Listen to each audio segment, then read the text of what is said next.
Maddie, let it rip.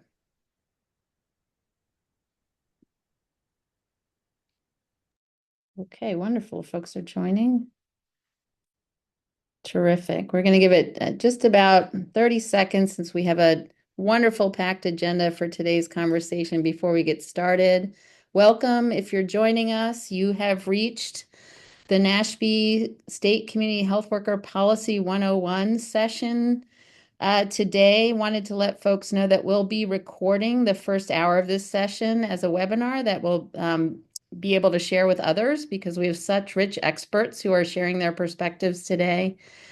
And then the latter half of the call, sorry, the latter third of the call, last half hour will be an opportunity for state-only discussion. And I'll remind folks of that as we move along, but I wanted to just set that expectation here at the outset.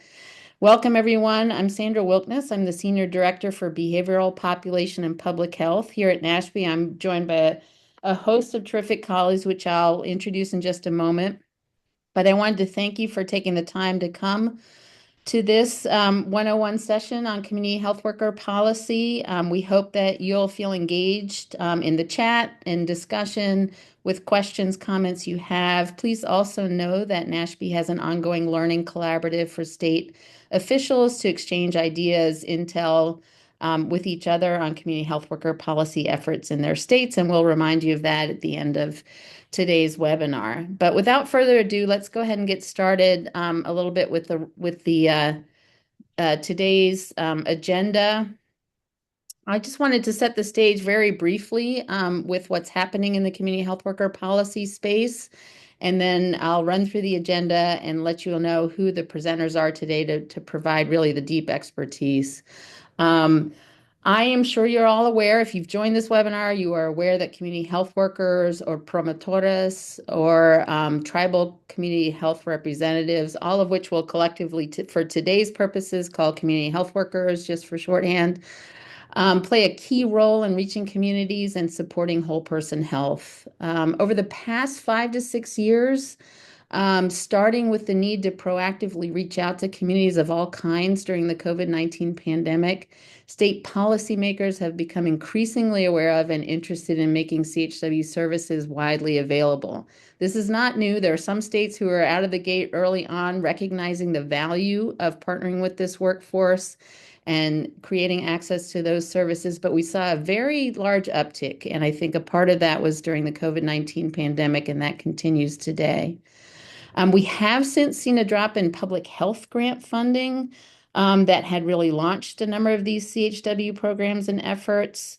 But we did concomitantly see a notable uptick in state Medicaid reimbursement approaches, along with dedicated investments in specialty community health worker services, such as in maternal and child health space, dementia and chronic disease supports, behavioral health, and other spaces. And I mention that just because you're all state officials on the call today to remind you that Medicaid is one strategy, and we're going to talk today in depth about what's happening across the country and considerations there.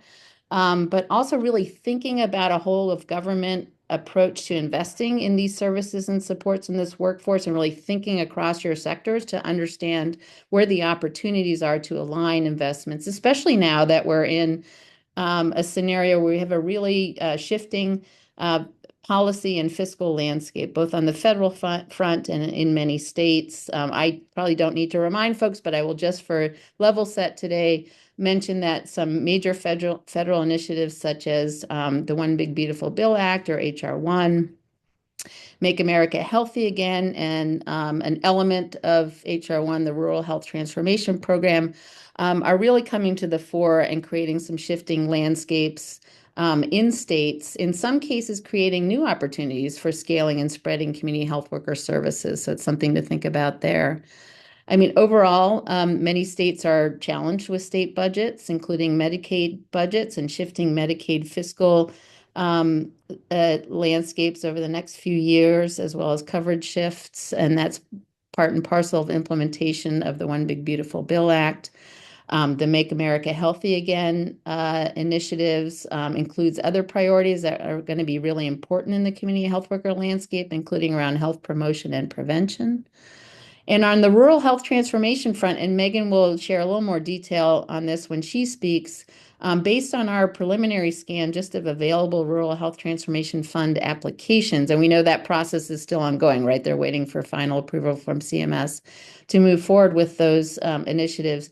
32 states have incorporated CHW policies, programs, efforts, and we're watching how those roll out. So it's a pretty significant number of states who are really seeing the value of community health workers and trying to understand how best to scale and spread those efforts.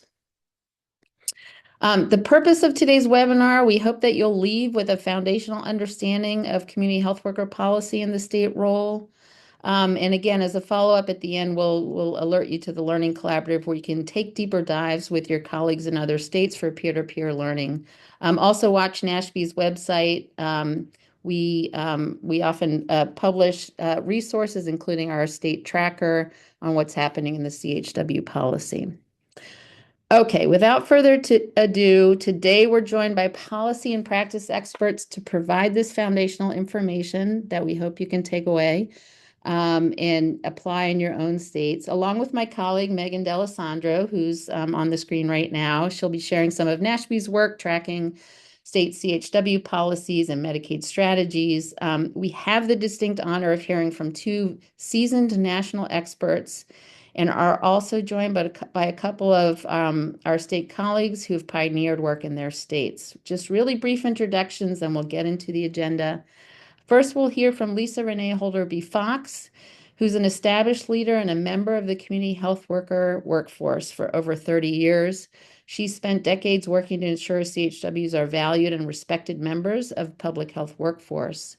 She is the executive director of Envision, a national CHW policy training and technical assistance organization, and associate director of National Initiative Center for Community Health Alignment, among other things. So I'm just going to hit the highlights. Ms. Holder-B Fox, over the arc of her career, has co-founded organizations, authored seminal publications, received awards around CHW policies and practices, and served in mentorship and leadership roles to build the field. We're also going to hear from Carl Rush, who's a close colleague and advisor to NASHB. Thanks for joining us, Carl, and also advisor to many others advancing CHW policy. He has been deep in the weeds with over 20 states in supporting CHW policy initiatives and shaping some of their approaches. He's directed a community college CHW program and authored multiple reports related to supporting the CHW workforce. We are also joined during our Q&A session by two terrific CHW policy leaders in two states, Washington, Nikisha Banks, or I think she goes by Nikki because her name says Nikki, who is the Community Health Integration Program Manager and the Clinical Quality and Clinical Quality and Care Transformation. There's a lot of words in your title. At the Washington Healthcare Authority. Thanks for joining us, Nikki. And also Ashley Lowing, who's the Policy Strategy Manager, Division of Medical Services in South Dakota's Department of Social Services, and also an Academy member here at NASHB. So those are the folks joining us today. Real brief agenda. We're going to start by understanding the role of CHWs, including training and certification considerations. Understanding state policy landscape will be our second item. And then third, we'll get into key considerations in Medicaid policy with a focus on state plans. Then we'll have lots of time for Q&A. So please go ahead and start populating the chat with your questions, and we'll keep track of those. And in the meantime, I will hand it over to Lisa Renee. Thanks, Sandra, and good afternoon, everyone. And, thank you, first of all, for that wonderful introduction. That was a really high-level introduction of stuff that I've done more recently, but also just want to share with folks that I have lots of on-the-ground experience as a CHW. I'll talk a little bit more about that later, but I've done everything from street outreach to home visiting and everything in between before taking on some more senior roles as a community health worker. And my name is very long, so I just tend to go by LR, which is fine. So let's start off with talking just a little bit about Envision, so folks know who we are, why we're here, and what we're doing. So Envision provides training and technical assistance nationally to CHWs, CHW programs, and allies of CHWs. We're a partnership between the Center for Community Health Alignment at the University of South Carolina, the Center for Healthcare Value and Effectiveness at LSU, Louisiana State, and the Wisconsin Department of Health Services. And what's really cool about our team is that we are longtime CHWs and CHW allies that have many years' experience offering training and technical assistance. And in fact, combined, we have well over a century of experience. And so I think that's pretty cool and strengthens our work that we do with others. Next slide, please, Megan. I also want to spend just a moment talking about the Center for Community Health Alignment. As I said, Envision is a partnership, and CHWA is my home organization. And so CHWA partners with Envision to provide, staff, CHW leadership, and programmatic technical assistance.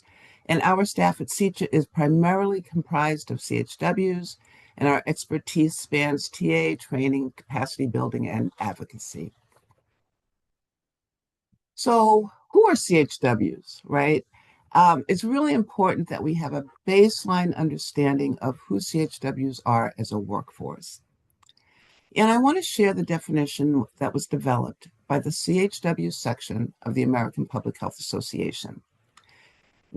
This definition was developed with CHWs and allies who are part of the CHW section and was codified within APHA policy. What I think is really important to know is that this was a multi-year process. It wasn't a process that we sat down and, an hour later we had a CHW definition. It was important that we had input from CHWs all over the country. So every known CHW association or network in existence at that time provided input to this definition, as well as when CHWs gathered at the Unity Conference for many years. We continued to gather feedback. And this is the definition that was submitted to the DOL.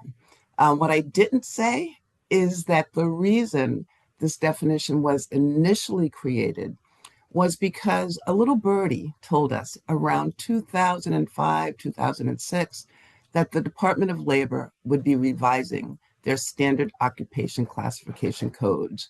And collectively, we thought this would be a wonderful opportunity to ensure that folks understood who CHWs are, as well as recognizing the CHW field as a profession. I also just want to share with you that this definition has been embraced by many CHW organizations and networks across the country. And many times this is the base definition, and then folks will add nuances for their state or their region. I also want to share that although this definition was submitted to DOL, for those of you who have been to the website, know that this is not the word-for-word definition that DOL has embraced. And so I want to share that for many years, and we will continue to do this, there has been advocacy to revise the current definition of CHWs on the website. So to share a little bit more about who CHWs are, I want to uplift the need for lived experience when we talk about the CHW workforce. Lived experience is a cornerstone of who CHWs are, and it's really integral in how we do our work. This helps us to understand the needs of those we work with. And an example is myself. When I got my start as a CHW, I was hired not because I had the strong educational background. And in fact, it was so long ago that there weren't standards for training for CHWs. Many employers were doing training on their own. But in my case, I was hired because I represented the community that the organization who hired me wished to serve. At that point, the area of Massachusetts where I lived had the highest infant mortality rate for African American and Latinas. And so the program wanted to create a welcoming atmosphere and look to employ those of us who had shared lived experience with the communities that we would serve. I can tell you that I worked primarily with high-risk pregnancies, Many of those folks were teens. Many were folks that just had lots of other things going on in their lives that made it difficult to have a healthy pregnancy. I myself was a teen parent. I utilized public benefits for many years, learned how to navigate with lots of trial and error. And that was part of the reason that I was hired at the time.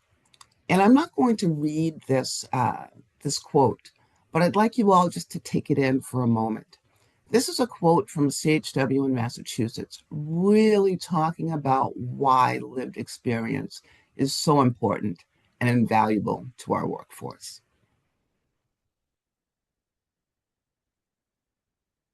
I'd also like to take just a few moments to share something from the National Association of Community Health Workers.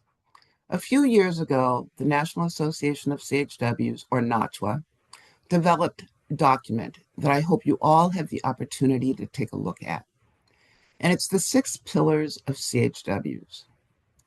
A lengthy document, so I'm not going to go through the document, but I will uplift and highlight some of the things that are in the 6 pillars.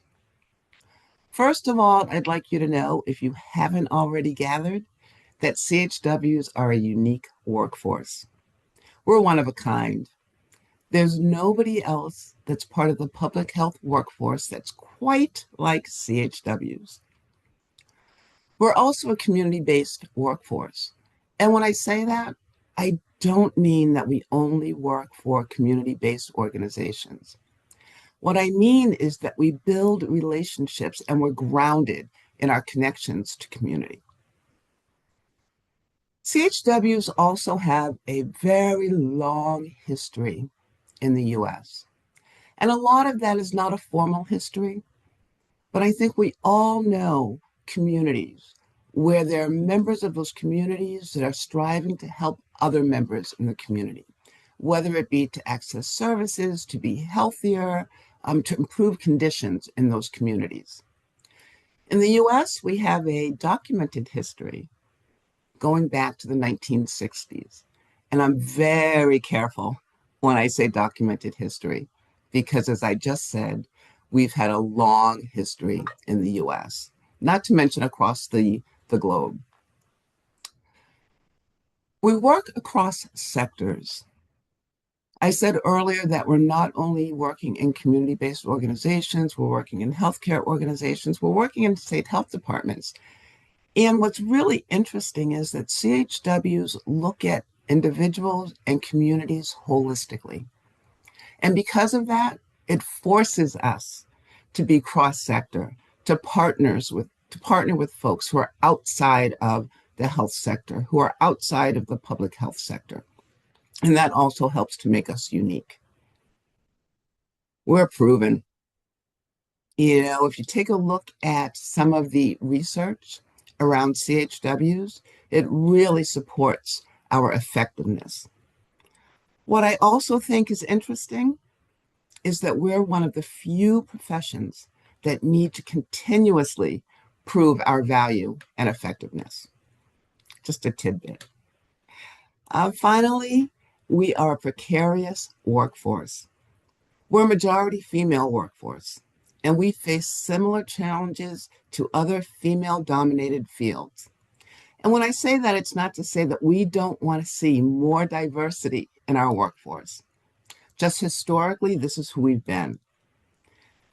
And we're also among some of the lowest paid public health professionals.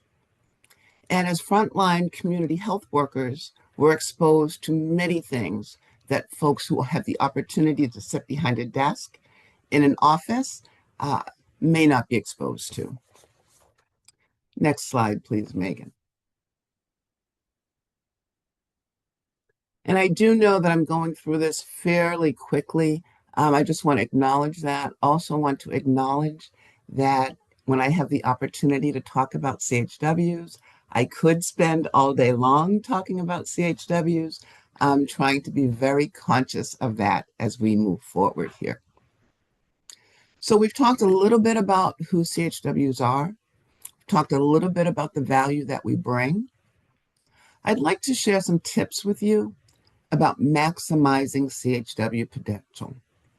We bring a lot inherently to the work that we do, and we need assistance to maximize our effectiveness and our contributions. One of the largest things that I'd like to uplift for you all is to ensure organizational buy-in when you're thinking about adding CHWs to your current organizations or expanding CHW programs. It's challenging when you're in an organization and nobody knows what you do, how you do it, and who you are. I'd like you all to think about for a moment coming into a brand new health department and nobody knows who you are and what you do, and imagine the additional challenges that bring. So if we can ensure organizational buy-in, it only strengthens CHW potential and CHW programs, which also leads into integration of CHWs. Many times, and even in my own experience, CHW programs are begun with grant programs that come into a specific division or a specific unit of an organization. And oftentimes that means that then CHWs are not fully integrated into the organization or even integrated into the programs that we've been hired into. And so I want to encourage you all to really and truly be thoughtful about integrating CHWs into programs and organizations. And there are some resources that I'll share in a few minutes that can help you to do that. I shared that early on in my career, there wasn't a lot of training available for CHWs. Thankfully, we are past that. There's still not enough training, but there's much more training than there was many years ago. And we also have some guidance around appropriate CHW training. And a lot of that guidance is coming from the National Council on CHW Core Competencies, or as many folks know them, C3. I will say that C3 has continuously worked to ensure that the competencies that they're putting forth are competencies that the workforce have identified as needs. I also want to share that C3 is not sitting in a room somewhere thinking about these are the core competencies that CHWs need, but they continuously, the C3 team continuously gets input from the CHW workforce to revise, update, and adapt their core competency recommendations. And many training entities have now embraced those and are using those as foundation for their trainings that they develop. Regular supervision and opportunities for peer support. That may sound like a given, but what I can share with you is when we're not thoughtful about integrating CHWs and really thinking through who do those CHWs report to and how is supervision happening, sometimes falls through the cracks. So it's important that there's regular supervision and that the person who's providing the supervision really and truly understands the CHW workforce and understands some of the challenges and also embraces some of the successes of the CHW workforce. And opportunities for peer support. Just like any other profession, CHWs need peer support. We thrive when we're in environments where we have peer support.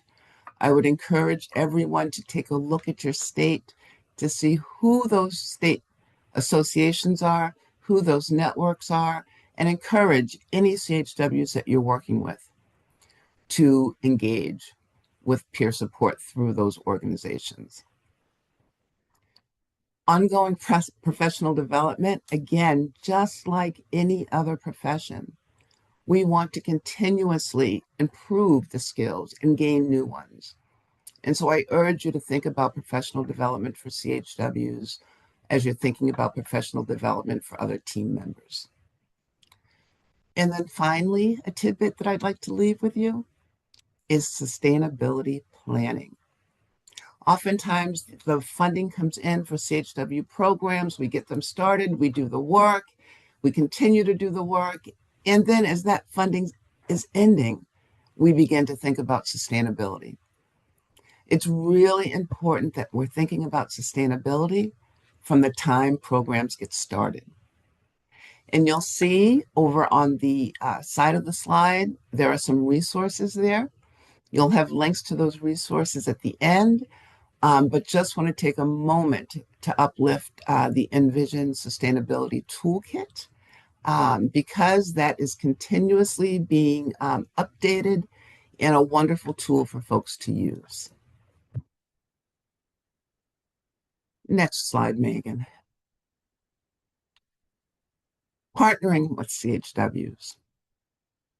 I just want to say to you all that I'm excited. I'm excited that you're here because that tells me already that you're thinking about how to partner with CHWs, how to improve upon partnering with CHWs.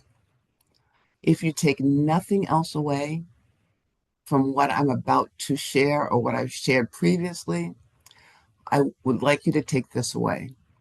A best practice when you're developing programs or policies involving CHWs or that affect CHW work, CHW should really be involved by providing guidance and leadership to those discussions.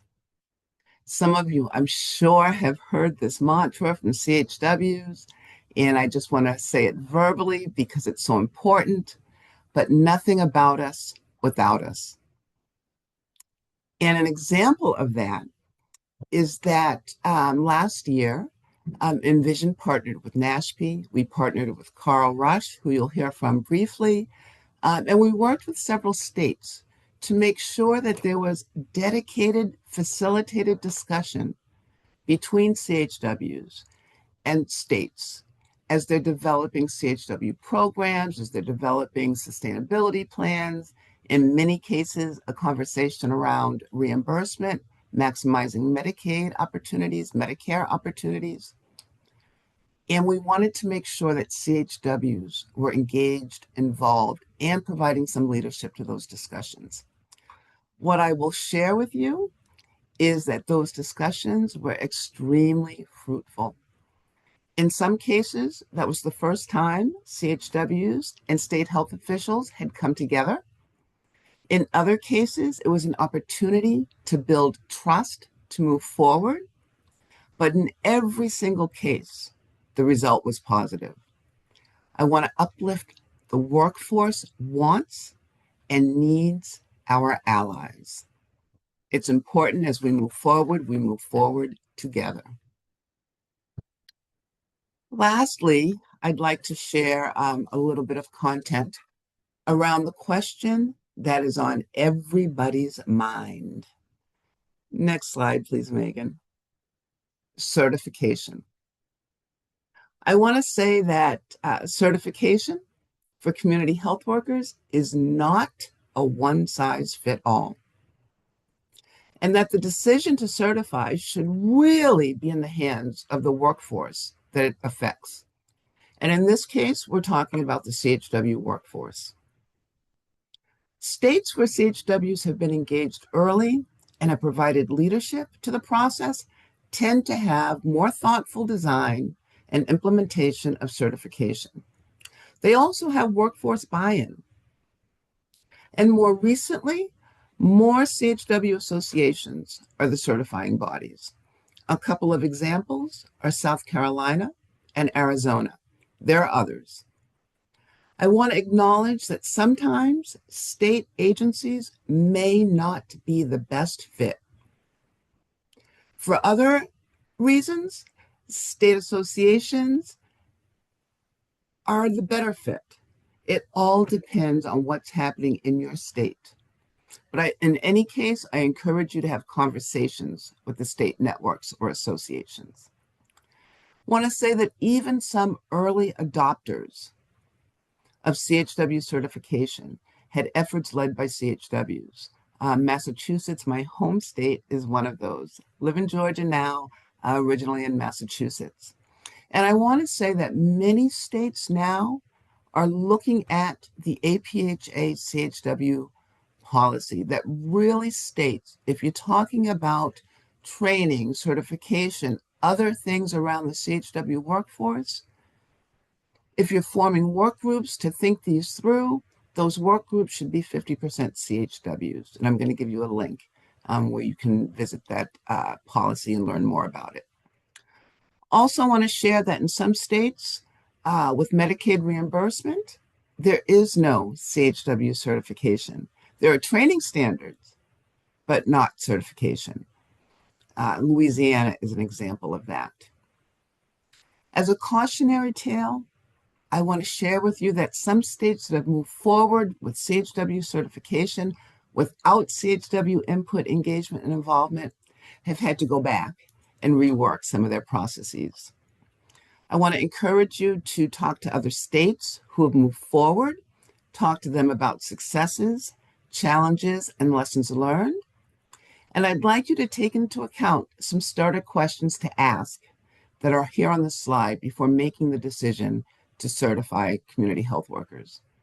And most importantly, why? Why certification at this time? Secondly, equally as important, are CHWs engaged in this conversation? So I'd like you to now take a look at a couple of resources that we'd like to share. I'm going to run through these really quickly. The American Public Health Association has a community health workers section. We're a great resource. I've given the link here for the policy brief that I just described. I'm going to urge you to take a look at that. The Center for Community Health Alignment is also a resource. CHW Center for Research and Evaluation. Of course, Envision. I'm going to urge you to take a look at our website. The National Association of CHWs, or NACHWA. And then finally, the National Council, on CHW Core Consensus Standards, National C3 Council. These are not the only places that people can go to for CHW resources. These are some of the key organizations that folks turn to for resources around CHWs. And then lastly, I'd just like to leave you with other opportunities to engage with Envision. Next slide, please, Megan. Feel free to go ahead and scan these QR codes. We'd like you to visit our website. We'd like you to know that we do have an online community for CHWs and allies where you can connect with each other, connect across states, and really and truly see what's working, pose questions to each other, and continuously gain peer support. And then finally, our Envision Resource Library. There are resources there from sustainability to program implementation and lots of things in between. And so please go ahead and take a look at our resource library. I know that was a lot of information really quickly. Please know that I am a resource and I can always connect you to other resources as well. Thanks.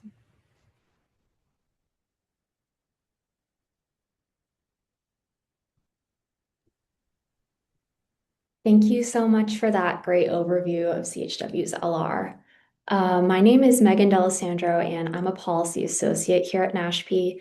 And I'm going to give a brief overview of some of the national state CHW policy landscape trends with a focus on Medicaid policy.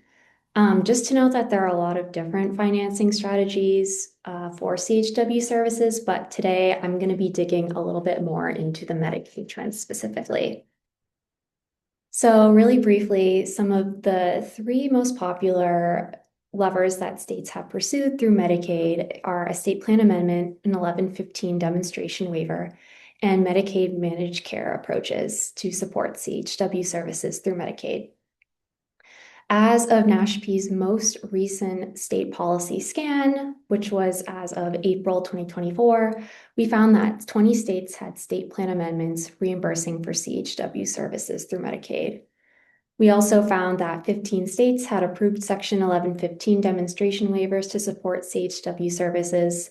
And we also found that states were increasingly using contract language to permit, incentivize, or mandate spending for CHW services through Medicaid managed care organizations. Like Sandra mentioned in her opening remarks, the landscape is changing a bit, particularly with the introduction of the Rural Health Transformation Program. Uh, Based on an internal scan that NASHP had done, we found that at least 32 states had mentioned CHWs somewhere in their applications. So this is a great opportunity for states to continue to support the workforce and provide those services to their beneficiaries to ultimately improve the health of rural populations. Just to note that while funds have been awarded to states, states are still in discussion with CMS to finalize application approvals. So just a really brief overview of some of the key themes that we have found in these applications are funds being used to support training, certification, and apprenticeship pathways, using funds to support CHW employment, integrating CHWs into primary care services, studying CHW return on investment to inform a Medicaid state plan amendment, as well as an overall focus on CHWs working to improve chronic disease management and prevention. So with that general overview of the national landscape, I'm going to get a little bit more into the details of Medicaid reimbursement and billing. So most states that are authorizing reimbursement for CHW services utilize a fee-for-service approach using the CPT code family of 9896. This code series primarily emphasizes health education and coaching and has typically been adopted by states for the flexibility it provides for billing CHW services. An important note is that CMS does not specifically require that CHWs be certified to be reimbursed through Medicaid, but that CHWs meet some degree of training requirement. For example, the C3 requirements LR was talking about. This is the same for Medicare, and this was an intentional decision by CMS to provide some flexibilities in how states wanted to manage training qualifications for CHWs.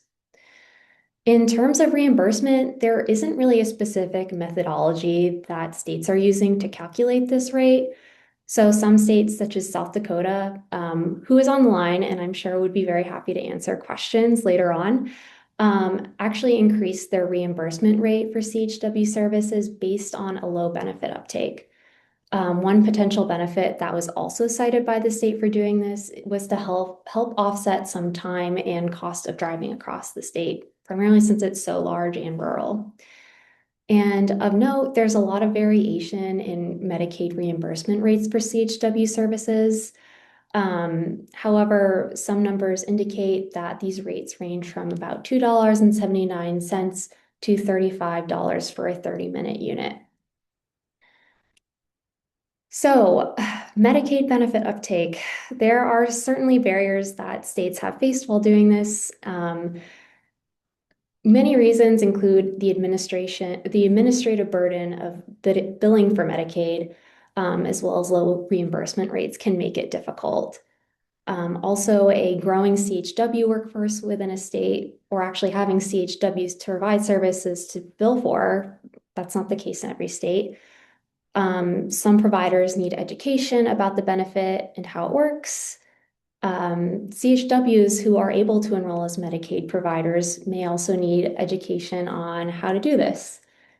And also, Medicaid reimbursement is for Medicaid beneficiaries. Not some CHWs are serving entire families or communities, and this one-to-one reimbursement rate may not always work.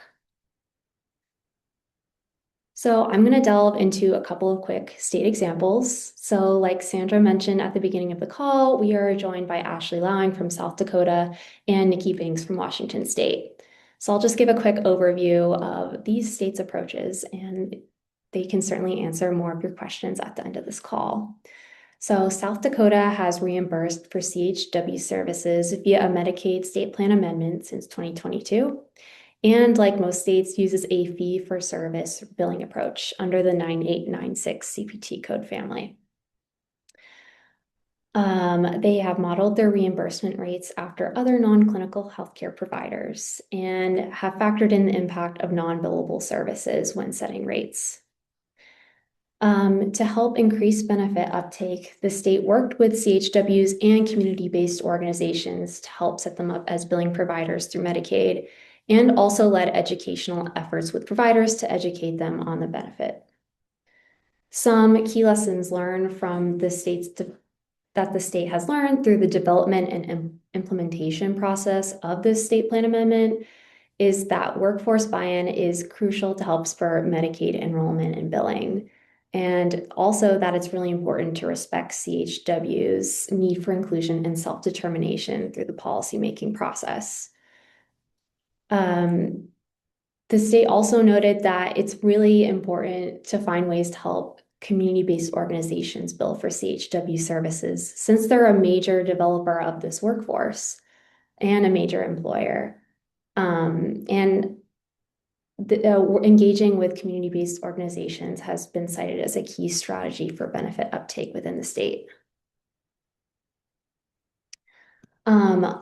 Lastly, while the state notes that, implementing a training and certification for CHWs, as well as some other is important, it's also important to encourage and allow exemptions for some lived experience.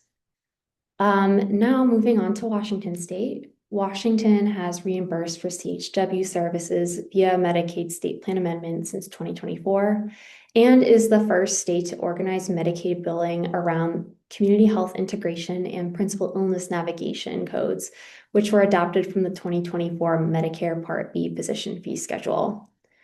So these services are authorized and billed through a supervising provider and requires patient consent before providing CHW services. And just to note that this is not the case in most states. Washington does not have a state level certification program for CHWs. However, CHW qualifications for Medicaid require 2,000 hours of supervised CHW work experience, lived experience that, quote, aligns with and provides a connection between the CHW and the community being served, as well as some additional training. So, and providers may bill for services of a CHW who doesn't initially meet these requirements, but the CHW must obtain these qualifications within 18 months. So thank you all. That's just a really brief overview. I will share some NASHP resources, more about Medicaid reimbursement approaches and the SPA process. There's a lot of information about Washington and South Dakota there. And with that, I will turn it to Carl. Great. Thank you, Megan. And thanks to you and LR for a wonderful background here. I'm going to share my screen and get rolling. And I want to make sure to allow a full half hour. You see my screen now? Okay, great. So it's been my privilege to work not just with NASHP and with Envision, wonderful colleagues there, but with well over half of the states individually around the country. And it's been a fascinating experience. So I'm delighted to see so many of you here on this call and want to move into this quickly and see if I can get us on track by the half hour. And both Sandra and Megan have mentioned the policy tracker. This is a very important resource, but we've also published a couple of blog posts about what we've observed in these trends. And I'm going to spend most of my brief time here highlighting some of the things that we have observed. But there's plenty that we can discuss in our Q&A period after I'm done.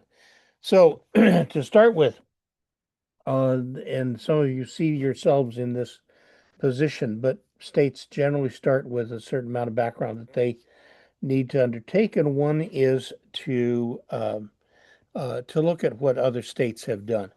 And most of the states that I've worked with have expressed either have already done it or expressed their desire to interview a bunch of other states that have done it and find out how they did it, and that would be specifically what are the policy choices they face and what was the process they used to arrive at their decisions. Many states require that, and I'm going to focus mainly on state plan amendments. And I'll say briefly why, because the waivers, the 1115 waivers, are mainly for more focused or limited purposes. And there are some challenges in applying for and implementing a Medicaid waiver. One of the big ones is that a waiver, the program has to be budget neutral over the period of the waiver, and that can be very challenging. We don't have good enough numbers to do an accurate job of predicting what that's going to look like. But it is also important, and it is only natural that people in a given state would want to look at examples that are similar to their state. And there are some limitations to this, that you can miss some good ideas if you're only looking at states that look and sound like your state. But it is only human that folks do that, and it is part of the process of making sure that what you're proposing is saleable within state government. So it's a common process to look at similar states. What very few states have done is look at what is the need for CHWs in the state. The methodology for this is not very well developed, but if you're going to be pressing for the idea of expanding the CHW workforce, what's the end state that you're heading for? What will allow you to say that you've been a success in expanding the CHW workforce? How many CHWs can your state absorb? How many do you need? These are extremely important questions. And a few states, as I say, we've mentioned South Carolina, they've done some very interesting work in determining what the need looks like. It is also challenging just to do an enumeration, if you will, of the CHWs, the size of the workforce in your state currently. That is very difficult. Non-licensed personnel generally are difficult to enumerate. If you have licensed personnel, they are typically enrolled in a registry. You have a captive audience, so to speak. We do, and LR mentioned that the Labor Department, the Bureau of Labor Statistics, has started collecting data about the CHW workforce. Indications are, based on what I've looked at, that these numbers are that they are undercounting, basically systematically undercounting CHWs across the states. And so it's really important to develop your own methodology for this, or to both project and to estimate how many CHWs you currently do have. So developing a state plan amendment is not terribly complicated. It is in many ways somewhat simpler than developing a waiver application, but we are, as a team, kind of a broken record on this. I have to lead off by saying that engagement of CHW leadership is essential. And we've seen some examples of states that have done what might charitably be called a half-hearted attempt at engaging CHWs, and they have had to go back and do over. And so it's better to do it right the first time. And that the results are simply going to be better anyway. Rate setting, we've talked about that a little bit. One of the reasons that we have states doing fee for service in this field, which nobody really likes a whole lot, is that states have told us that they simply don't have the data to use to create a different payment system. There are only 2 states that I'm aware of that have something other than fee for service as the basis for what they. I'd have to count. There's a third one, Ohio, which uses a Pathways Community Hub model, which is not fee for service either.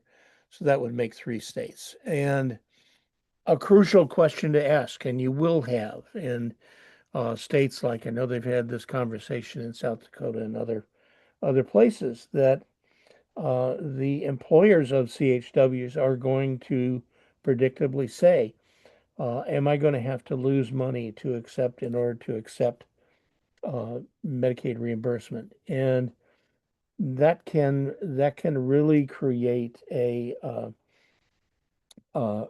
can be a fly in the ointment for the implementation process because you can be distorting the level of interest of employers if you judge by whether they are willing to accept that level of reimbursement. Remember, this is billing rate and not the wage rate that is actually paid to CHWs. That's very important to remember. And that in setting these rates, unlike many other professions, there is a significant amount of indirect costs that you can't avoid.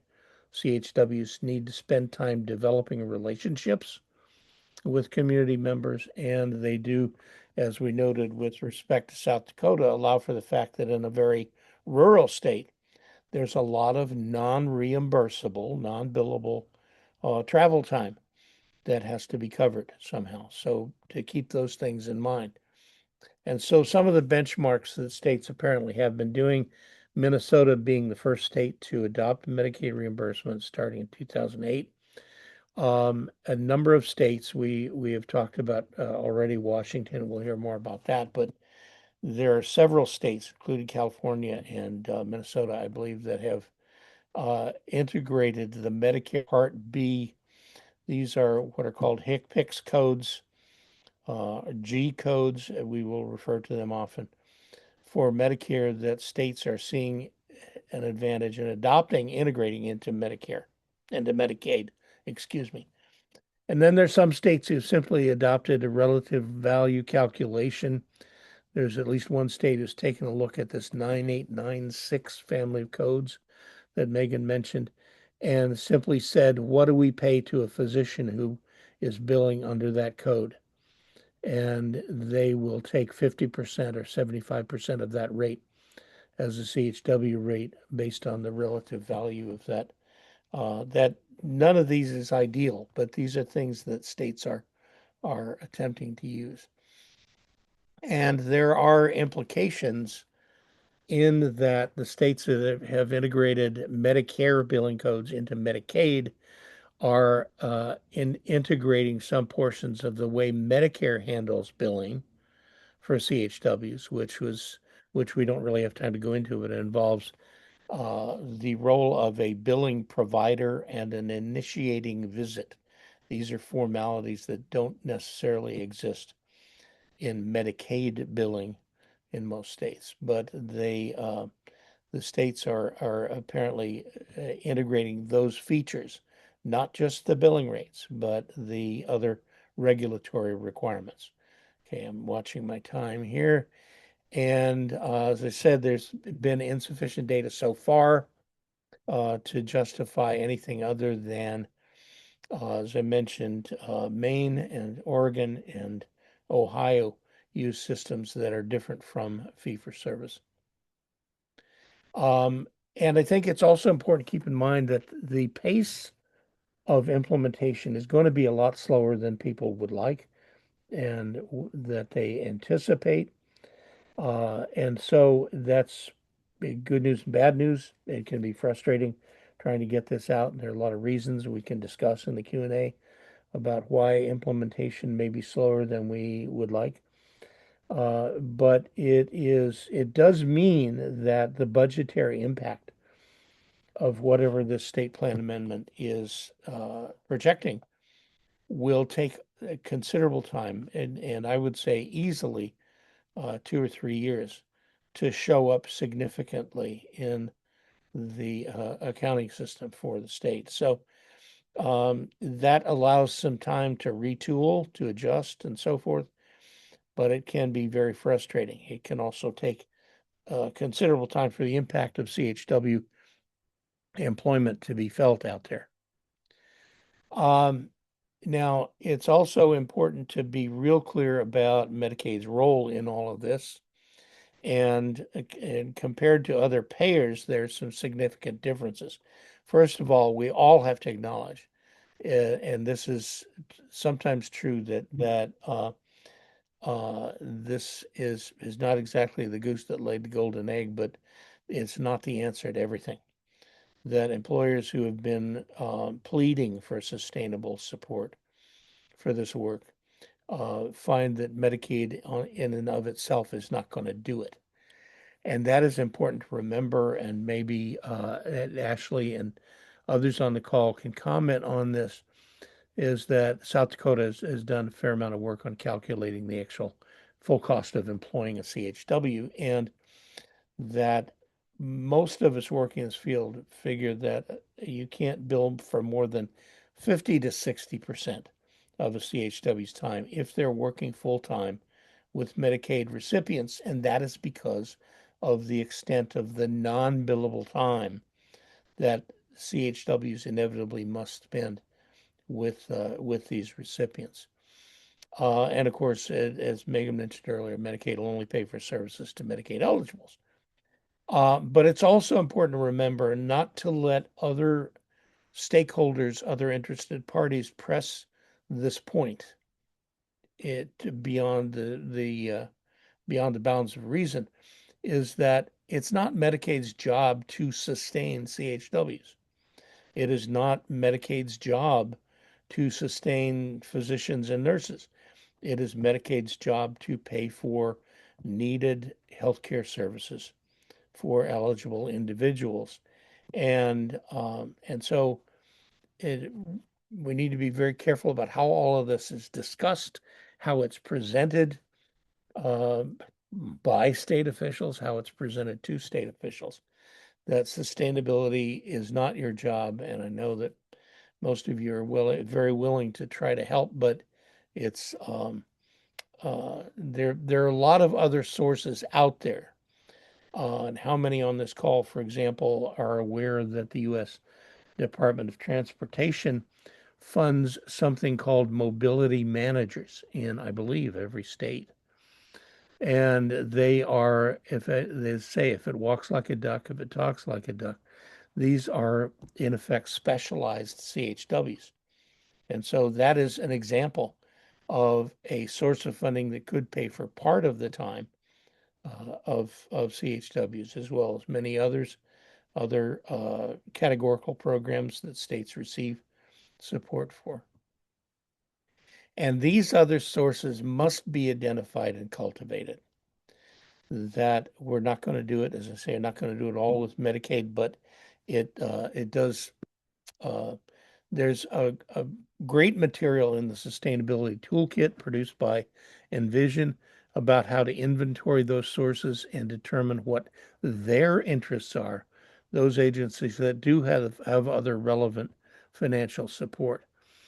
And then we'll talk, I'm sure, a great deal in the coming months about how CHWs can be integrated into multiple, not just the places where CHWs are named in the application, but there are other things that states want to do in their rural health transformation grant where CHWs can make an important contribution. And maybe not every state official is aware of those opportunities. Take, for example, telehealth. Many states under the Rural Health Transformation Program are focusing a lot of energy on telehealth. And CHWs can play crucial roles in the rollout, the implementation of telehealth provision of care. And I'm sure we'll get a chance to talk about that. So I'm going to cover briefly, there are some patterns I'm referring to, as we often do, as buckets in the state plan amendments that exist. And these could be classified as health promotion and coaching, health education and training, which is almost always restricted to the use of established health education curricula. It's not freelancing. Health education in that sense is not freelancing on the part of the CHW. And the third is system navigation and resource coordination. And so the details of that, states have placed them in different buckets depending on their needs. And so a few states actually exclude a few services that they believe are inappropriate for CHWs to be providing. And that's an important conversation to have. I'm going to show you a list on the next slide. These are the list of covered services in Medicare Part B, Community Health Integration. And you can see that those are very similar to the range of services that CHWs provide. You will have these slides, of course. I'm not going to go over this, but it is important that the inventory, if you will, of services available that CHWs can provide is very broad and diverse, and it needs to be kept that way.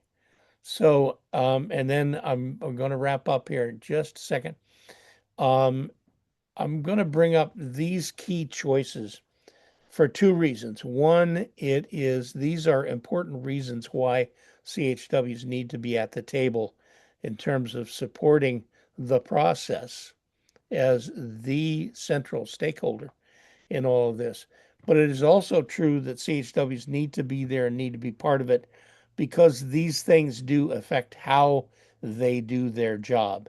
And then we can come back to this later. But obviously, what services are covered, what qualifications are required. As LR pointed out, CMS does not require states to have certification uh, in order to implement reimbursement for CHWs, but they must specify what the qualifications of CHWs are because they're not licensed.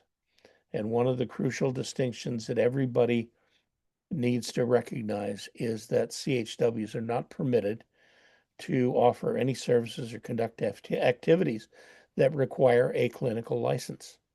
And that's a bottom line requirement. How much time? There are limits. Most states have a limit on the amount of time a CHW can spend with a client. The hourly rate of pay we've talked about. In what settings? There are three basic categories of settings: in the community, in a clinical setting, or in the home. And in general, best practices it dictates that they should be allowed to reimburse for services in all of these settings. But there have been some interesting conversations about limiting that. Who may refer? There are different requirements depending on what regulatory authority the state is using in terms of who may order or recommend services, who must provide general supervision, who can provide detailed day-to-day supervision.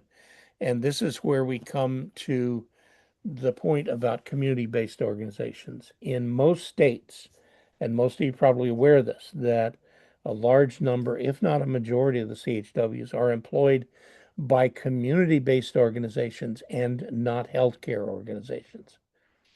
And so to avoid a lot of pain and a lot of disruption, it's important to figure out how they can be integrated.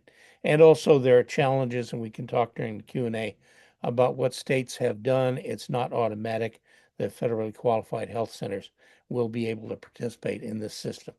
So lastly, I want to say that there are some near-term issues. We've touched on those so far. There are a lot of questions out there about how dual eligibles will be treated because Medicare does require cost sharing even for these services. And so the state may be responsible through Medicaid for covering that cost sharing as an example.